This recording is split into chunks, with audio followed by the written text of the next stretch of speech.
Ibiraquera, Calma. direto.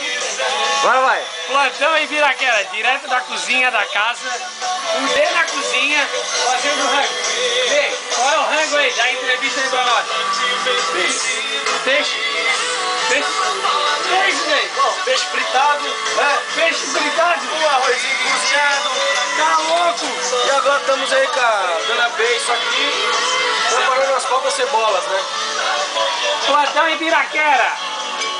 É a galera na cozinha. Aí, ó o rango, ó. O rango. Peixe, cebola, cozinheiro, bebendo cerveja. Vai ficar bom? Não sei.